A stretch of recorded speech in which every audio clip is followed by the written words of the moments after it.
হঠাৎ করে একটা খবর দেখলাম যে আফগানিস্তানের ব্যাপারে সেখানে তালেবানরা এই নির্দেশ জারি করেছে যে প্রত্যেকটা পুরুষের দাড়ি রাখতে হবে, কাটা যাবে না। তো খবরটা আগে শুনি। এবার আফগানিস্তানের হেলমান্দ প্রদেশে দাড়ি কামানো এবং চেঁচিয়ে ফেলার উপর নিষেধাজ্ঞা জারি করেছে তালেবান। দাড়ি কামানো শরিয়া আইনের লঙ্ঘন, তাই এই নির্দেশ দেওয়া হয়েছে বলে জানানো হয়। হেলমান্দ প্রদেশের সেলুনগুলোতে তালেবান কর্তৃপক্ষের সতর্কতামূলক বিজ্ঞপ্তি ঝুলতে দেখা যায়, যাতে বলা হয় চুল এবং দাড়ি কাটায় অবশ্যই শরিয়া আইন মেনে চলতে হবে। এই নির্দেশ না মানলে তালেবানের বিধান অনুযায়ী পেতে হবে শাস্তি। এর বিরুদ্ধে যাওয়ার অধিকার নেই। এই ঘটনার পর প্রদেশটির নাপিত এবং সেলুন মালিকদের মাঝে আতঙ্ক ছড়িয়েছে বলে জানিয়েছে বিবিসি। এমনকি লুকিয়ে দাড়ি কাটা হয় কিনা তা জানার জন্য ছদ্মবেশে তালেবান সদস্যরা পাহারা দেবে বলেও জানানো হয়। একেবারেই সঠিক সিদ্ধান্ত, কারণ এই তালেবানরা আফগানিস্তানে ক্ষমতা আসছে তো 100% শরিয়া প্রতিষ্ঠা করবে এই প্রতিশ্রুতি দিয়ে। এখানে এই যে কিছু মানবে কিছু মানবে না এরকম তো তারা করতে পারে না। এরা তো আর ওই বাংলাদেশের ওই যে মডারেট মুসলমানদের মতো তো না, যে কিছু মানবে আর কিছু মানবে না। যেগুলো পছন্দ সেগুলো মানবে, আর যেগুলো পছন্দ না সেগুলো মানবে না।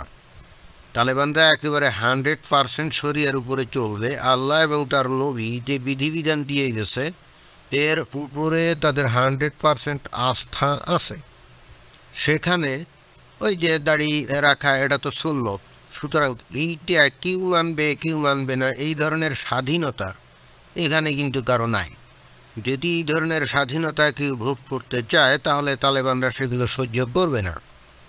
কারণ এটা তো সবারই জানা যে আমরা সৈয়াদিসের মাধ্যমে তো এটা জানি, একজন মুমিন হলো ফুটিয়ে নাকে দড়ি বাঁধা উটের মতো, যেদিকে টেনে নিয়ে যাবে সেদিকেই যেতে হবে। এখানে আপনার কোনো স্বাধীনতা নাই। সুতরাং একটা শরিয়া ভিত্তিক সমাজে এখানে যে বিধিবিধান আছে সেগুলো আপনাকে 100% অনুসরণ করতে হবে। আপনি যদি সেগুলো না করেন তাহলে আপনাকে কিন্তু শাস্তির সম্মুখীন হতে হবে। এটাই হলো কথা। এজন্য আমি তালেবানদেরকে স্যালুট জানাই। অন্তত তারা হিপোক্রাইট না, তারা অন্তত মুনাফিক না, ভণ্ড না। তারা কথা এবং কাজে তারা বিশ্বাসী। তারা বলবে একটা অথচ করবে অন্যটা, আবার বিশ্বাস করবে আর একটা হিটে না।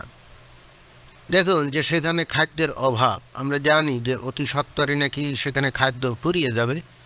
আমি 2-1 মাস পরেই হয়তো সেখানে দুর্ভিক্ষ হতে পারে। আমরা অনেকগুলো খবরে এটাও দেখেছি যে মানুষের ঘরে খাদ্য খাবার নাই বলে ঘরের জিনিসপত্র বের করে এনে তারা ব্যবসা বিক্রির চেষ্টা করছে যাতে কিছু খাবার জোগাড় করতে পারে। কিন্তু কথা হচ্ছে যে খাদ্যের অভাব বলেই তারা কি আল্লাহর আইন থেকে সরে যাবে, আল্লাহর বিধান থেকে সরে যাবে? তারা তো 100% বিশ্বাস করে যে রিজিক দেওয়ার মালিক আল্লাহ। অর্থাৎ তাদের খাবার কোথা থেকে আসবে, কীভাবে জোগাড় হবে, এ চিন্তা যদি তারা নিজেরা করে তাহলে তো তারা আর খাঁটি ওই শরিয়াপন্থী থাকবে না। যেহেতু রিজিকের মালিক আল্লাহ, আল্লাহ জোগাড় করবে, ব্যবস্থা করবে, এটাই কিন্তু তারা বিশ্বাস করে।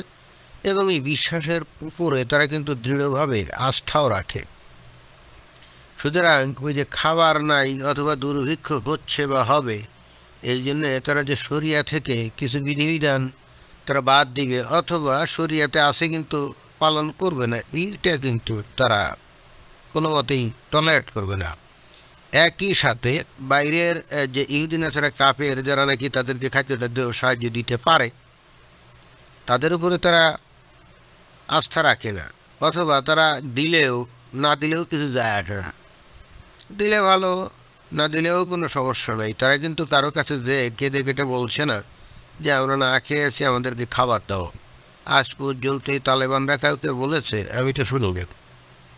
সুতরাং এই দিক দিয়ে তাদের এই যে নিষ্ঠার সাথে তারা যে সত্য পথে আছে, এই জন্যে তাদেরকে ধন্যবাদ জানানো উচিত। এবং দুনিয়ার বাকি যে সমস্ত মডারেট মুসলমান আছে তাদের এদের কাছ থেকে শিক্ষণীয় অনেক কিছু আছে।